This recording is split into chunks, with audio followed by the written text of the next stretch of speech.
Howdy ho! Welcome aboard, everybody. It is Wednesday Hump Day. It's the 15th of June. It's the Ides of June. Welcome to the show.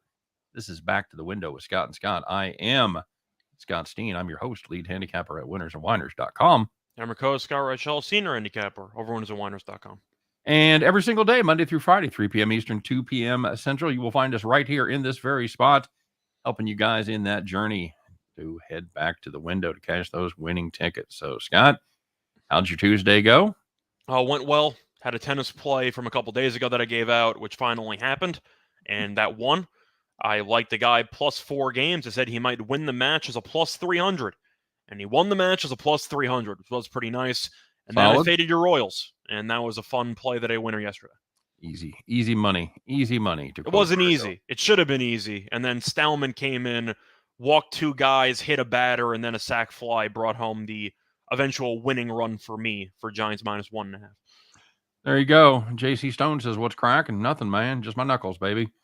Lex Steele checking in. What's up, Lexi? We just did a personalized 10-team parlay for Lex. He requested one with no doubling up because he can't bet the same game in a parlay. So Chris did 10 separate picks on 10 separate games for his 10-teamer. Hopefully that works out for you. Rye Cave says Steen's the hardest working man in sports betting. That's right, buddy. Triple header for me, as you and I did Morning Wood this morning with Allie Burns. Then I did, of course, parlays with Chris. I'm here wrapping it up with you. Better late than never. Had a dog defecation emergency. I took him out to pee real quick. He kept tugging. He wanted to go further. I'm like, dude, I got to go back. I got to do the show. And I sit down and start to do the show. I start to get the smell. He's over in the corner pooping. I'm like, okay, great. So he gave you a warning. He did. I couldn't blame him. He'd already pooped once today, so I thought I was safe. But yep. So anyway, that sums it up for me. Scotty, I did the concert last night. Had a good time. Usually my wife and I go to a lot of shows, and it's just like newer rock, and we play the game. Are we the oldest people there? That game last night, we could not play that. We were not the oldest people there. My buddy and I. So you were sailing away. we were sailing away. Yes. Okay. They're talking about, that we just turned 70. We're trying to figure out what we want to do with our lives. Like, come on, guys, let's let it go. I got Tommy Paul earlier live plus 355. Almost got Tsitsipas at plus 205. He won the first set and then bombed out twice. So Tsitsipas on grass, not exactly a fun choice there. He's not very good on grass. I wouldn't say he's awful, but it's definitely his worst surface. If you want to look for Wimbledon odds, I believe Tsitsipas has the 5th or 6th lowest odds. Don't bother. He's not going to win. He's not very good on grass, and just get used to it. I don't mind the play, though. Kyrgios is a bit of a lunatic. We know that he occasionally can punt a match if he just doesn't feel like being there. But he felt like being there today, and he outplayed Tsitsipas in the second and the third sets. Jones is Atlanta. Braves are hot down there in hot Atlanta, baby. That's right. 13 straight? Yep. Very good. Braves, very good indeed. Big X in the house. Richie P says, what's up? He said they hit the like. There you go. That takes me right into my admonition for you guys. He did the thingy. He did it. Do the thingy. Do that thing that we asked, man. Hit that like button. Smash it. Smash the like button, as the kids say. Make sure you get over there and get subscribed. And I know you're listening to us on Max Wagers Network because that's where we're at these days. But if you haven't subscribed yet, please get subscribed. A lot of great content on the Max Wagers Network. Of course, starting off at noon with Sean Higgs doing Midday Money. I'm surprised we haven't been on that show yet. Just do 4 in a row, Scott. Just keep it going. Allie Burns doing Morning Wood at 1 o'clock. You and me and Chris at 2. You and me at 3. Sean Miller at 4, talking about soccer from across the world.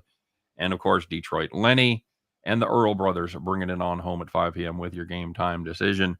G Money said the Braves made him $500 yesterday. First half minus a half. Nicely done. Jones says, always hit the like. That's right. Just like voting. Do it more than once. Hit it on your computer. Log in on your phone under a different name. Hit that like button. Go that extra mile. That's all we're asking. Super Size says Celtics tonight. I still believe for one game anyway. Well, the Celtics aren't playing tonight, so you've fallen into the same trap that I did. Sly. Just assume every day is an off day. You're thinking the game should be on a Wednesday. It should have been on Sunday, Wednesday. Yes, Sly, you're absolutely correct. It wasn't. It's on Monday, Thursday, of course. If. So there you go. We got a great new deal at Caesar, Scott. On it. It's similar to the other deal, except it's $1,500. $1,500. They will match you if you lose it. So if you win it, you've won your bet up to $1,500. Congratulations. But if you can't, maybe the Braves, maybe you're all over the Braves, and they finally decide to lose. So don't worry about it. Caesar says, you know what? We'll make it good. Once again, up to $1,500. And the code on that, it is a new code that you're going to have to use. And it is Video Winners 15. Video Winners 15, all one word, of course. And if you don't remember it, don't worry about it. It's in the show box, as well as the link. Must be 21 to play. Caesars has got to be in your state. Unless you're in Wyoming and New Hampshire, then you only have to be 18, which is cool. And yeah, make your first bet your best bet. That's what I'm saying to you right here. So what else we got? We told them to like and subscribe. We told them to get over there to Caesars. I'm tell you to check out my premium picks. I got that link in the description as well. Running pretty good this week, so make sure you hop on board the old premium picks. Anything else, Scott? Anything else I'm forgetting? No, not really. Not that I could think of. Jones says she's going to ride the Braves till the wheels fall off. I don't blame her. That's a good team right now. Right Cave says Father's Day Game 7. NBA will make sure it happens. No, Father's Day is this Sunday, buddy. Isn't that the point? Game 7 would be Sunday. Oh, yeah. You're right. I was thinking they were still. Which is also stupid because you have another 2 days off in between Game 6 and 7. Yeah, of course they're all travel days, but I get it. It means you have 2 games in about a week. It's just stupid. What are we doing? It's stupid. Or 2 games in like 8 days. Like this is really just next level horrible scheduling, and whoever organized this should be fired. Who do you guys like in the NHL tonight? Well, we like different teams. However, I will say this: I like the Islanders. I liked Colorado, but I'm not interested in laying 160. You're a regulation guy? No, not in this game. I think it's going to be tight.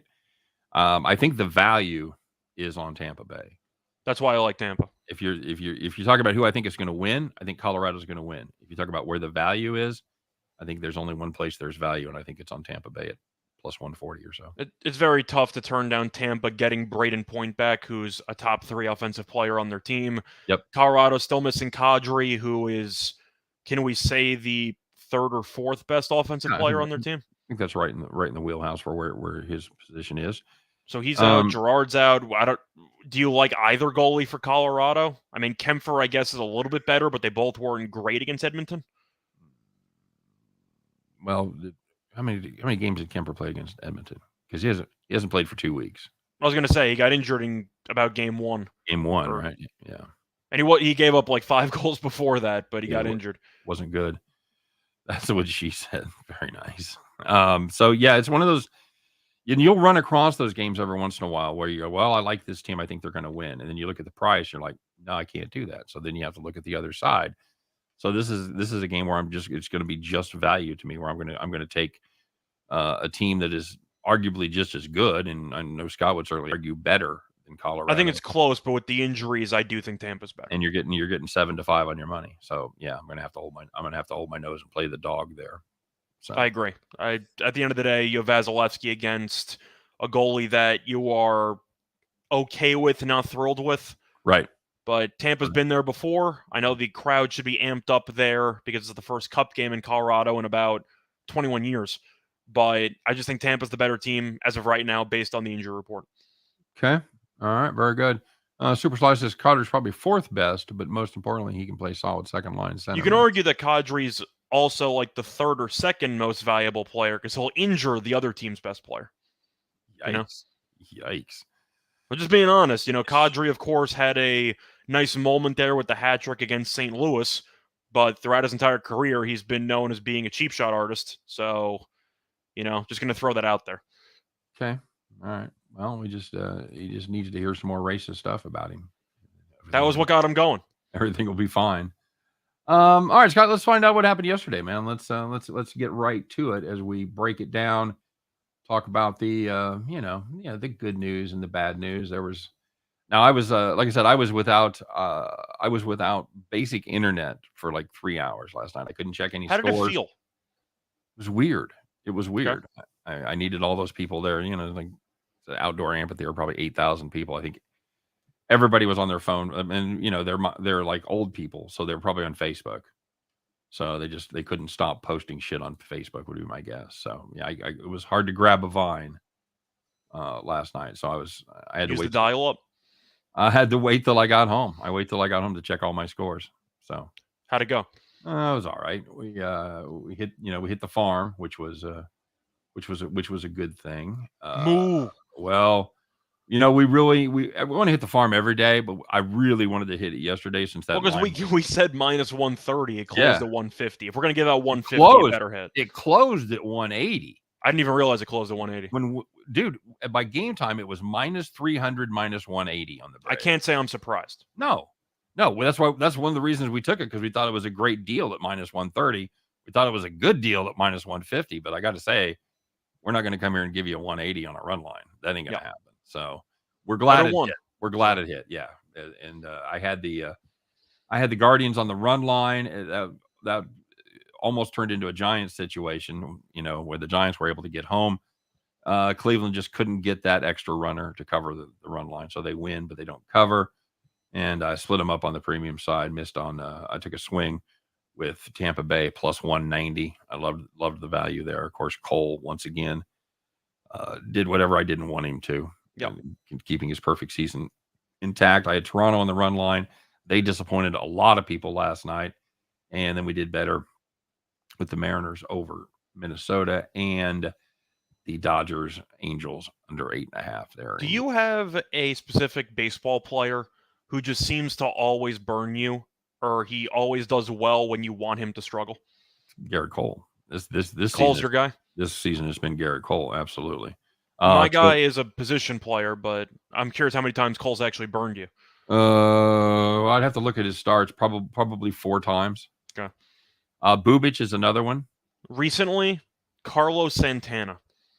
Okay. I will fade Kansas City, and he will get on base 3 to 4 times every game. That's amazing, because he's hitting like 180. Oh, I know. So he was leading off the 9th inning. I need nobody to score for Kansas City. 1-2 count, and I'm just like, all right, he's going to foul off 7 pitches and walk. What do you do? He fouled off 5 pitches and walked. Like, yeah, all right. Sounds about par for the course. Just Santana seems to always get on base whenever I want him to get out. Yep, fair enough. So let's talk about the overview of what happened yesterday, man. The winners, whiners, all those people that they had nice, easy wins, and this is not for you. These are the people that got ripped off at the last minute. You know who you are, man. You're the one that I see at the concert. You got your flip phone out, and you're calling the cops.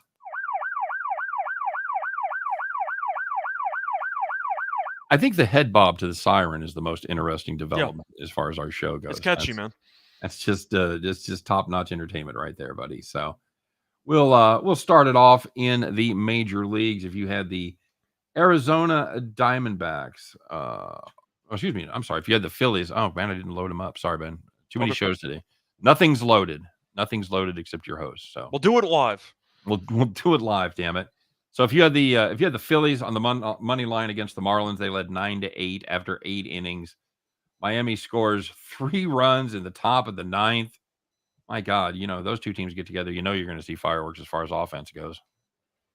How about that Phillies bullpen, Scott? They lose 11-9. Rye's not a happy man, by the way. Rye Cape, not a happy man today. Bullpen's usually rough, but in Philly, it's especially rough. Indeed. If you had the Rangers on the money line against the Astros, pretty nice plus price. They led 3-0 after 7 innings, and then Texas bullpen happened, and Houston scored 4 in the 8th inning, and they lost 4-3. Yep, very good. It's happened before, but when you're getting plus money like that and you're up 3 runs more than 2/3 of the way through, that's a pretty bad beat. Don't care for it. And finally, if you have the Reds team total under 4.5 against the Diamondbacks, worst beat of the night. You're a fantastic handicapper, man, because they had no runs in the first 9 innings. But we're not done yet, kids. 1 run in the 10th, 2 runs in the 11th. Oh, for God's sake, could this game just fucking end? Not quite. 2 runs in the 12th. Congratulations. They finished with 5. Brutal beat. Probably the beat of the week right there, Scott. Oh, it has to be, because it's the Reds Diamondbacks with Molly against Davies, and you have no runs in 9 innings. Then on top of that, the Reds were up 3-1 in the bottom of the 11th. 2 outs, 2 strikes. Can I interest you in back-to-back wild pitches to score 2 runs, which sent the game to the 12th? Make it stop. 2 wild pitches and 3 pitches to score 2 separate runners to tie the game. Brutality, my friend. Well, there was some good news out there. These are the people that had nice, easy wins. Maybe you saw the first part of the game. You're like, you know what? I'm going to go to that concert instead. I'm going to go have a night. And you could do that because you didn't have to sweat your bets because you were in the rocking chair, man. So the first one, if you had the Braves Nationals over 9, you had 10 runs in the first 3 innings, and the game landed 14. Yep. Don't get a lot easier than that. Hey, speaking of offensive output, if you're up there in the high in the mountains waiting for those runs to start pouring in, last night was a disappointing night for you as the Guardians Rockies under 11. They had 6 runs in the first 9 innings, and they went to extras, and they didn't do anything stupid. They did what you're supposed to do. They scored 1 run. That game landed 7 after extras. Congratulations, you were in the rocking chair. I really didn't understand that total. I understand that it's in cores, but you're going to put a total of 11 or so with Bieber on the mound? Yep. I found that a little fascinating. But somebody in my comment section was taken aback by the fact that the team total for the Guardians was 6.5. He said, I got to fucking play the under there. And he did. Yeah, that's fair. Yep. But the last one, if you had the Red Sox minus 1.5 against the Athletics, the Athletics are not a good baseball team, and they trailed 6-0 after 4 innings, and the Red Sox held on 6-1. Boston playing quietly good baseball right now. I don't even know if it's quiet. They went from being like last place in the AL East to being a fringe wild card contender. 12 of 15. Are they in possession of a wild card spot now? They're like right there. I don't think they are, because I think that Tampa and Toronto are still obviously ahead of them. But I'm pretty sure they passed the Angels. Well, let me look here. The Boston Red Sox are currently 2.5 games back of the second wild card. That's not bad. The bad part is, could be good news, the 2 teams in front of them, both in their division. Yeah, but I'm just saying Boston was way out of it after a month, and they've had a really nice month and a half.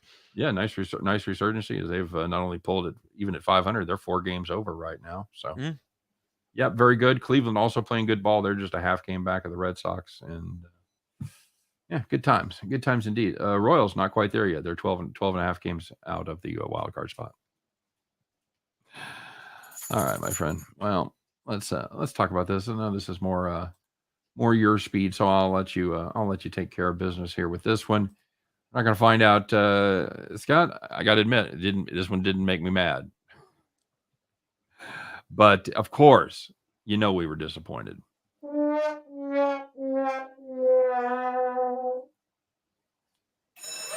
I don't know why that rolls into that so many times. I have to hit the perfect. It has to be just perfectly timed for that not to roll over to Battleship. So apologies to everybody. Well, it's a historic event, so you can leave the sirens in there. Fair enough. Well, Scott, it was a big day for English soccer yesterday, but not in a good way. You want to tell us what happened? Yeah, so they're having currently some type of event. It's called the European Nations League. It's the UEFA Nations Cup. Yeah, right? UEFA Nations League. So it's not exactly a huge competition, but there's a lot of international teams that are taking it somewhat seriously. And England was in, let's just say, a good spot, taking on Hungary. And England was about minus 300 on the money line. They're playing it in the UK. And I believe England minus 1.5 goals, for example, was minus 130. So England prohibitive favorite. And they got absolutely smacked. They lost 4-0 in front of their home crowd. It is the worst beat the worst loss by the England men's national team since 1928. 1928. Hungary. 4-0. Not good. Not good, Bob. There was a red card, but it came after pretty much all of the goals were scored, so they can't even blame it on being a man down. But losing 4-0 at home, that's pretty rough. That's liable to lead to anarchy in the UK. Mm-hmm. All right. You're going to lead to a bit of a clash. Very good. Very good. Thank you. Not bad. There you Not go. bad at all. All right. So let's check in with the comment section here. Everyone at Scott's concert had rocking chairs. They had wheelchairs, buddy. It was my buddy had a handicap placard that we've tried to use. They were out of spots. It was a rocking chair, just mobile. It was the rocking chair concert. Oh my god. Phillies had a guy in third, didn't score. There you go. Super slide. That's embarrassing, England. And Bronco Devil, of course, big Hungary fan, apparently. Scott, we talked about this a little bit. We haven't talked about it in this context. What do you think? Every time I see LIV, I keep thinking, what do you think the 54? Because I'm so Super Bowl trained. What do you think the LIV players, how you think they'll be treated at the U.S. Open by the fans? I think they'll get booed, at least on day one. Now, if you're talking about a situation where one player it has a massive birdie putt or something down the stretch, they're not going to boo the guy for making some crazy golf shot. But opening tee, I think a decent amount of boos. Once again, I think the whole thing is just stupid. I think that if the players want to pursue more money elsewhere, they should do whatever they want. It's their lives, not mine. I don't really care. But when it comes to how the fans are going to treat them, a lot of fans have some type of unwritten sworn loyalty to the PGA. So I think they're going to boo the LIV. As a golf fan, if I was at the event and the guy's also on another tour, why the hell do I care? Put together a good round. I'll enjoy the entertainment. And if you make a good shot, I'll clap for you. Okay. Fair enough. I think we're in agreement. They're going to boo. I wouldn't personally boo because I think it's actually decent for the sport. I don't mind having multiple leagues with good players. Yeah. That doesn't bother me. Well, it's not about it's a twofold problem with the one's where the money's coming from, but we'll talk about that. Well, that is it. That's the other part of the problem. The problem is leaving the PGA, and the bigger problem is where the money's coming from. So, but if we start penalizing countries that do things we don't like and not having sporting events, you're going to lose a lot of your international competitions because you see F1 racing in places like Azerbaijan, Miami, people with places with real problems. Bronco Devil says his wife is Hungarian. That's why he was cheering for Hungary. I like Hungarian food quite a bit. I'm a big fan of Eastern European food, Polish. I don't think I've ever had Hungarian food. Little goulash, little stuffed cabbage rolls, stuff like that. Well, maybe have a little fisherman soup, chicken paprikash. No, none of that. No, sounds interesting though. Pierogies? You eat pierogies? Well, Bronco, that's what I said before. It was like when players used to sign with the USFL. Now, of course, the where the money's coming from argument's completely different. Right. But the NFL and fans kind of turned their back on players who decided to go to another league. And when Steve Young and Herschel Walker came over, I'm assuming initially they weren't exactly well-liked by everybody. Would you agree with that? No, I wouldn't. No? You think they were just beloved as soon as they made the transition? Yep, they folded. They were happy to have them. Okay. You had Jim Kelly, Steve Young, Herschel Walker. Who else? Who else? I'm trying to think of other players. Those are the main ones that I could think of. Yeah, absolutely. Superfly says my friend works in the UAE, and he says cash those checks quickly, boys. Saudis are notorious for not paying. Take that for what it's worth. The thing is, I really can't criticize the athletes from taking money from wherever because when it comes to Flutie, thank you. Yeah, good call, Supersly. Thank you. But for soccer, we just mentioned England. I root for Man City, and it's mostly oil money. Right. So am I supposed to, root against the LIV players, but keep rooting for Man City? I'm consistent. I don't care one way or another. It's a team I root for. It's golfers I like. I'm not going to suddenly hate Patrick Reed because he decided to take money elsewhere. Why does that concern me? Nicholas Lee says it's free money. Why not take it? If you can live with it morally, then whatever. Why does that concern me? I mean, yeah, if you get down to the granular level, and if you're on one side of the political spectrum or another, you're going to find companies that do things on the other side that you don't like. You still use them. You still give them money. Most companies that make most of the stuff tend to do a lot of shady shit. I can only imagine how many sweatshops were used in the making of my clothes and my iPhone. Sure. But people still buy it anyway. So it's one thing to take a moral high ground, but like, come on. Like, realistically, people are going to buy iPhones. People are going to buy Nike shoes or whatever anyway, regardless of what the means are that they come from. James Mount says, what's wrong with oil money? Nothing wrong with oil money. I think the problem is the way the Saudis have a record on human rights. And I think the last straw for a lot of people in the anti-Saudi sentiment was the killing of Khashoggi. There's a lot of, once again, moral issues involving Saudi, but the money itself is coming from oil. That's why I said oil money. Oh, no, I totally agree. But I'm just saying all oil money is not created equally as far as the eyes of the people that have a problem with this. Just saying, I know you can't fully equate it, but I'm curious how many golf players who still are with the PGA that called out the LIV players potentially have some stuff that was made in a sweatshop or two. Just saying. Sure. You know, like, if you want to take the moral high ground, you kind of have to go all in, don't you? That's the way to play it. Otherwise, you certainly run the risk of being called. Once again, it's convenient. You know, people don't typically care which 8-year-olds in China are making your phone, but I'm just saying, you know, the working conditions for a lot of companies are not great, and morals go out the window pretty much entirely in the business world. Yeah, I do have a bit of a problem with the people that are out there protesting against Saudi Arabia holding up their iPhones. Yeah, it's a little bit ironical. Yeah, you know, I don't think that's a word. It's not. It's not. I was joking. It's ironic. Nicholas Lee says, "It's how the world works. Somebody has to take the poop end of the stick." That's right. Somebody gets to take the poop. Somebody's got to clean it up, buddy. That's the way of the world right there. It's good to be the king. That's all I'm saying. Jones says, "Money talks, BS walks. Nobody cares. There's no more morality anymore." I disagree with that. I think if you're a parent, if you're raising children, there's certainly morality. You have to impart a certain amount of morality to your offspring. You're fucking. We're just talking about businesses and whatever. You can live like a libertine, buddy. You have no obligation to be moral. Yeah, pretty much.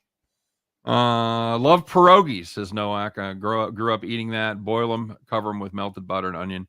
I like to cook them and then put them in finish them off in the frying pan with butter and onion. I'm a huge fan. A little sour cream on top, absolutely. Make your own damn clothes, damn it. That's not happening, JC. Sorry, buddy. Bronco says, I grew up on Cocoa Puffs, Hungarian Cocoa Puffs. They put paprika on top of them. Very interesting dish. What do you like for tonight? We talked about the hockey a little bit. You got a thought on the total? I am leaning to the over. Okay. Vasilevsky, I know, has been amazing. I get it, but both teams are still very high-powered offensively. And I'm still not sold on whichever Colorado goalie they're going to use. Yep. We saw Tampa in Game 1 against the Rangers had a bit of a sloppy game because they hadn't played in about a week and a half. Colorado hasn't played in a week plus because, of course, they ended up sweeping Edmonton.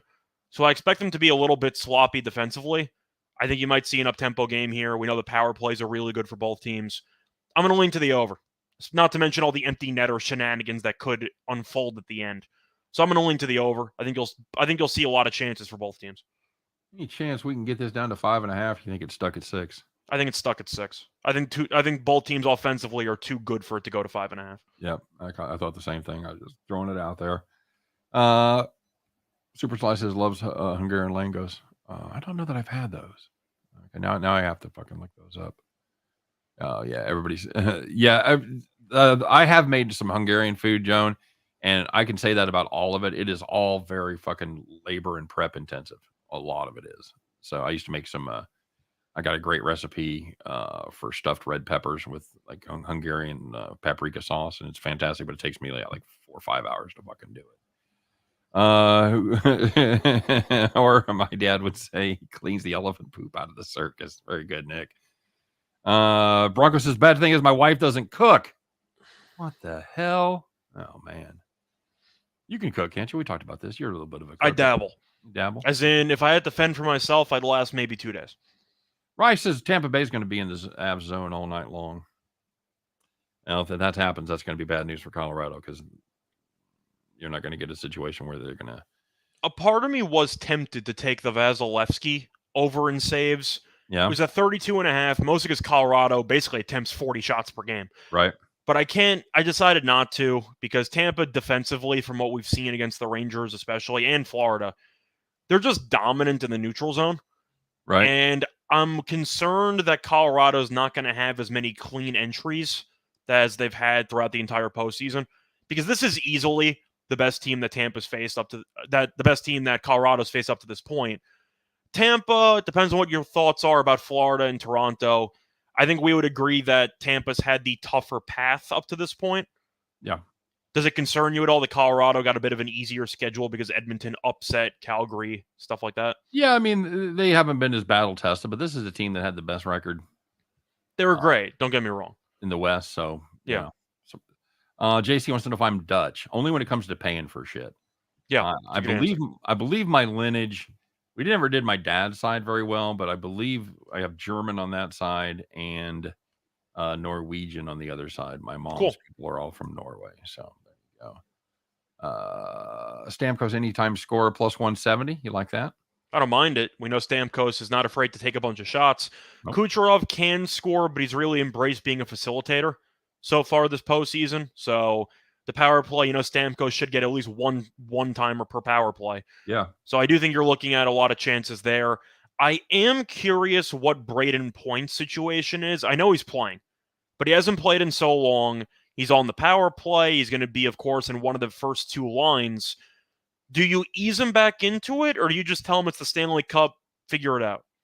I don't know. The doctors and the coaches have a handle on that. I do not. I don't know what he's looked like in practice. I don't know what he's looked like in the skate arounds. So I can't really offer an informed opinion about that. My gut tells me if he's ready to play, he's ready to play. I think so too. So, and he's had time off. That helps as well. And Point's a good facilitator too. St. Louis was Colorado's toughest test, says Super Sly. Yeah. And I'm saying I don't really know how impressive that is because they didn't have. I know Minnesota wasn't a great team, but technically St. Louis upset Minnesota. Right. And then you had Edmonton who upset Calgary. I just think the way it played out, I don't disagree with that statement. Although without Binnington, it's a little bit. And with Binnington, they struggled a bit. Yep. They did. So what else we got? We got a little baseball tonight. We got a lot of the games underway. Give you a quick update here. Detroit with Fado on the mound, not doing well, Scott. They might have to blow it up. Looks bad, doesn't it? Looks bad. You're down 12-0 to Velasquez. The 12, whatever. You scored 0? Yeah, against Velasquez. That's not a good. That's not good.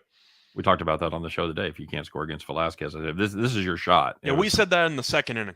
Yep, they're well past the second inning. It was minus 105 each side. It was 3-0 already. Yep. And we're like, well, if you can't score against Velasquez, you're trying to blow that team up. Houston taking care of business against Texas. I don't know why they were afraid of that game, Scott.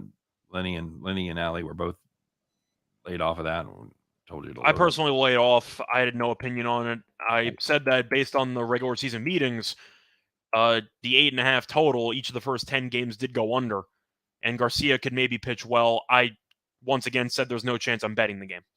Looks like Miami has recruited another good young pitcher, Castano. Did not allow a run against the Phillies. Well, we've seen Miami's bullpen also blow games in this series, so it should be a pretty fun next couple innings. Yep. 1-0 in the bottom of the 8th. So we'll see how that turns out. Feel bad for Kyle Gibson. 8 innings, 1 run, 86 pitches. You might pick up the loss. That's all Alcantara. That's as good as you're going to get out of Gibson. Absolutely. No question about it. That is kind of brutal. So Scott says Polish and Norwegian. Wife is Italian. Kids all screwed up. They're all mutts. They're all mutts. Yeah, my wife is she's super fair haired. She's got like Irish and English in her. So nice. Like you say, Bronco trying to guess my age. If I like sticks, dude, I'm 60 even. I just turned 60. So happy late birthday. Yeah, well, no, I'm about to turn 61. Sorry. So yeah, happy early birthday. Thank you very much. You had your birthday this week. You didn't make. You're like the youngest person. I didn't talk about it. Yeah, you're like the youngest person ever to not make a big deal of their birthday. I turned 25 on the 13th. So that's the last one you can really celebrate because I can officially rent a car now. Isn't that the official age, 25? Yeah, your car insurance rates go down and you can rent a car. That's great. That's the last milestone. That's it. You're done. Yep, pretty much. You have unlocked the key to all the world has to offer now at 25. Yep. It's like I gained a third eye. Is your third eye blind? As of right now. Okay. It's a bit of a semi-charmed life. That is third eye blind, right? That is third eye blind. Absolutely. Okay. It's the one where the video where they ride all the scooters. Yeah. So let's talk about some baseball that hasn't started yet. It's always the challenge. Your Yankees right now, Scott, playing pretty good ball. What do you make of them? The Yankees, they're the best team in the league right now. Okay. Now, they managed to get a great outing from Cole against Tampa, which is a bit rare. But you have Cortez on the mound against AL Cy Young leader Shane McClanahan. Uh-huh. And his numbers are actually insane. Like, I don't know if people realize McClanahan has a 1.87 ERA. I feel like nobody would have known that unless you actively looked it up. Yep. So he's been very good. Cortez has been solid, but he has not been as good in the last couple of outings. I wouldn't say Minnesota roughed him up, but he didn't exactly look great last time out. I'm not sure if that's a one-off or Cortez is regressing because he's got a 1.96 ERA. That seems like a little bit of overachieving for Nestor. I was looking into no-run first inning. It was about minus 150, so I decided not to make that my farm. Probably a team total under for Yankees, maybe Yankees first 5 if you have faith in McClanahan to pitch well. Okay. I don't mind the spot for Tampa because, of course, McClanahan's their best pitcher, and you're getting a pretty good price at like plus 125 or so. Yep. But I'd probably go first 5 money line because the Yankees' bullpen's been very good. Tampa's bullpen's okay, but Kittredge is now injured. They're missing a couple of guys. Tampa's bullpen isn't as good as it was in years past. I would probably go Tampa first 5. Okay. All right. I'll play the under and walk away. Yeah, I'm okay with that too. Bronco Devil says, now I have a year to send Reichel a Yankees cap. Very good. Yep. Calvin says game total under and Yankees money line. That's probably the way I'd lean. Although, yeah. I'm looking at the under too, but if you want to go first 5, you're getting plus price with the AL Cy Young favorite. Yeah. That's a pretty good deal. You want to thread the needle there, buddy? Play Tampa Bay first 5, Yankees full game. You could, or if you wanted to, just take Tampa plus half a run in the first 5. You're laying some juice, but I mean, if you have faith in the McClanahan bandwagon, then you're getting a hell of a deal. Where's the value in a Cy Young, buddy? Right now, I mentioned the value last week was on Alcantara, and I said American League. I said earlier this week Manoah would be my option, and that was about 8-1. And he went out and gave up. I think he gave up 1 hit against Baltimore his last time out. He's still 725. Just saying, it was 800. So I think McClanahan should be favored because he's going to be ahead on the strikeouts. But if you want to talk about where the value is, I know Toronto will get him run support. I don't know if wins even matter anymore for Cy Youngs. They kind of don't. But if Manoah ends up with 20 wins, it's going to look pretty good. Toronto should get him a bunch of run support. The value itself, I would look at Manoah. I don't hate Gausman at 9-1 either. Okay, that's fair too. I'm okay with that. You make a lot of the same cases with Toronto. I worry about him splitting the votes with Manoah. Yeah. Verlander's the other co-favorite. I liked Verlander to start the year. I mean, if you're looking at his performances for the last couple of months, he's been good. Do you think he's been amazing? He's been fine. Not lately, no. That's what I'm saying. So I wouldn't currently invest in Verlander. I think you missed the boat on that. Okay. But McClanahan and Manoah right now would be my 2 picks. Okay. All right, very good. Anything else on the baseball card before we get to business? Well, a decent amount of games already started. Right. I have a play today on the Blue Jays game against Zimmerman. I'm sure you can figure out where I went with that one because Zimmerman's pitching for Baltimore. Do you think he's a bottom 10 pitcher starting pitcher in the league? Right now he is, yeah. Yeah, I'd have to agree with you. The Red Sox are laying a big price with Winkowski on the mound, but I don't mind the over. Maybe Boston team total over there. I like the way they're playing. We know Oakland's not very good. Besides that, we did Total Chaos. So we mentioned a couple of totals there. I like the under in the Angels-Dodgers game. I am liking the over in the Pirates-Cardinals game. It was 8 yesterday. Now it's 8.5. Besides that, we're saving one other play for later. Is it time to get through it? Yeah, pretty much is. Do you worry about Flaherty coming back? What do you think we're going to get out of Flaherty, and do you think he's going to be on a pitch count? I was looking at the over because I said in Total Chaos, it's his first appearance since October. So I don't exactly trust him in this spot. Plus, the pitch count could be noticeable. He might only go 4 innings. They might ease him into it.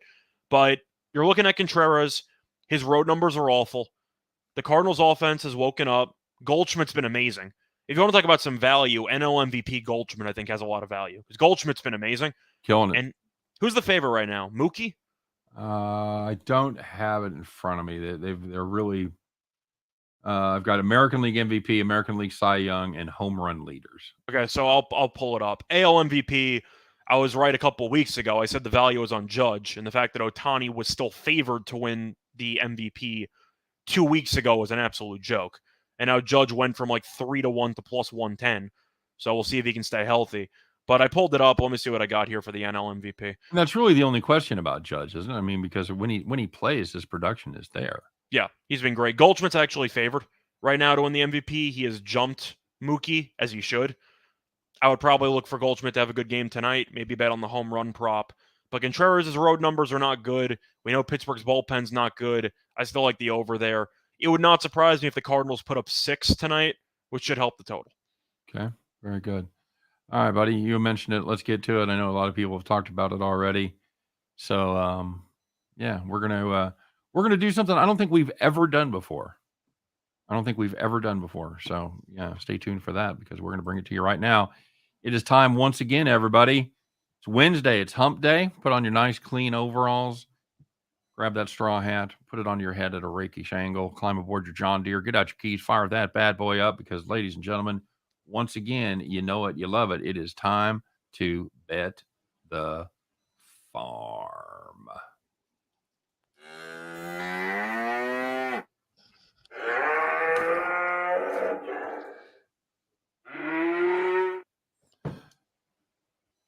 All right, very good. Scott? Ma'am? Afternoon. Evening. As I mentioned, I don't think we've ever done this before, but we are doing it today because, number one, there weren't a ton of games, and number two, it is just hard to get off of this team right now. We are going to play, once again, the Atlanta Braves on the run line. And no, we're not taking it at minus 150. A little better price today, kids. How about minus 115 for you the can shop Atlanta around, I think it's mostly at like 120, 125 right now, but it's gone still up? very doable. Of course it has. All right. So, yes, still very well in the playable range. Braves, they have won their last 13 in a row. Nationals play bad ball, but they play especially bad at home. They've lost 21 of their first 32 home games. Strider got a great porn stash, Scott. Great porn stash, little soul patch. He's pitching for the Braves. He has been very good, especially on the road. 19 2/3 innings pitched, 1.83 ERA. And Eric Fettiwap is going for the Nationals. Not good, and he has been even worse lately. His last 3 starts, 11 2/3 innings pitched, 10.03 ERA. So I'm going to go on a limb and say over those 11 2/3 innings, he's given up 12 runs. That's just a guess. So, it's not good. Not good, Bob. Not good at all. Bad pitcher, bad team, taking on the hottest team in baseball right now. You know what? Jones said it earlier. We're gonna ride this horse till it dies. We're gonna keep whipping him down the stretch. Give us the Atlanta Braves on the run line. Minus, let's call it 120, shall we? And of course, Atlanta's still getting 9 at bats.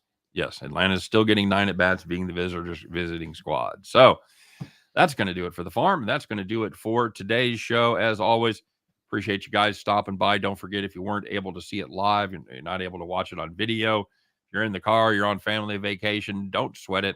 We're still available on all your regular podcast platforms, so make sure you get over there and download that, rate and review, give us 5 stars, et cetera, et cetera. And speaking of 5 stars, you guys are always a 5-star audience. We appreciate you stopping by. Good luck on all of your plays today. And Scott and I, well, you know what? We'll be back to do it again tomorrow as we do our thing every single day, Monday through Friday, 3 p.m. Eastern, 2 p.m. Central, doing our level best to help you in that journey to head back to the window. Take care, everybody. We'll see you then.